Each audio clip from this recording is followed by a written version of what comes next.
এমনভাবে করে দিয়েছিল, আমার কাছে উপায় ছিল না, আমি রেগে গেছিলাম তার উপরে।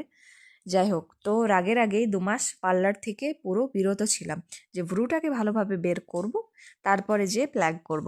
তো আজকে ফাইনালি যাচ্ছি পার্লারে। তো চলো তোমাদেরকেও নিয়ে যাই আমার সঙ্গে। এটা হচ্ছে আমাদের মুরারয়ে স্টেট ব্যাংকের সামনে প্রীতিস পার্লার। দিদির সঙ্গে এর আগেও আমার দেখা হয়েছে, দিদির হাতের কাজ খুব সুন্দর, অসাধারণ। আজ আমি ফার্স্ট টাইম তার কাছে প্ল্যাক করালাম। তো আমার ভীষণ ভালো লেগেছে, দুটো ব্রো দেখলে তুমি বুঝতে পারবে যে কতটা সুন্দর করে দিয়েছে।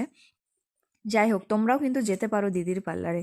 তারপর ওখান থেকে বেরিয়ে যে ফুচকা আর ঘুগনি স্টল দিয়েছিল, একটা মেয়ে দিয়েছিল, তো ওনার কাছ থেকেই নিয়ে নিলাম, দিয়ে সাইডে দাঁড়িয়ে খাচ্ছিলাম আমি আর আমার আপু। দুজন মিলে আজকে বাজারে বেরিয়েছিলাম, বেশ ভালো মজা করলাম। আর ঘুগনিটাও কিন্তু খুব সুন্দর ছিল। ফুচকাও খেয়েছি জানো তো, কিন্তু ভিডিও ক্লিপটা নেওয়া হয়নি, যেহেতু দুজনে মিলেই খাচ্ছিলাম আর আমরা দুজনেই গেছিলাম। যাই হোক, তারপর ওখান থেকে বেরিয়ে একটা স্টোরে গেছিলাম।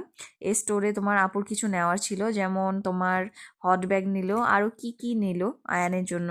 যাই হোক, তো ওখানটায় আমি গেছিলাম, আর আমি একটু আধটু ভিডিও করে নিচ্ছিলাম। অনেক সুন্দর সুন্দর জিনিস ছিল, দেখতে ভালো লাগছিল। আর আপু যেহেতু এখানকার পুরনো কাস্টমার, তো ওনার সঙ্গে ওর মানে দোকানদারটার মানে আলাদা একটা ফিল্ড। যাই হোক, ভীষণই মানে ভালো আতিথেয়তা করলো, চাটা আপ্যায়ন করলো, খেলাম, তারপরে এই যে বাড়ি এলাম। এবার তোমাদেরকে দেখাবো রান্নার একটা অসাধারণ ট্রিক্স, এই ট্রিক্সটা তোমরা অ্যাপ্লাই করো।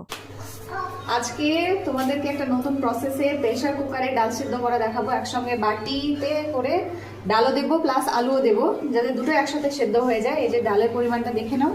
ডালটাকে এবার ভালো করে ধুয়ে নিই। পজ করো।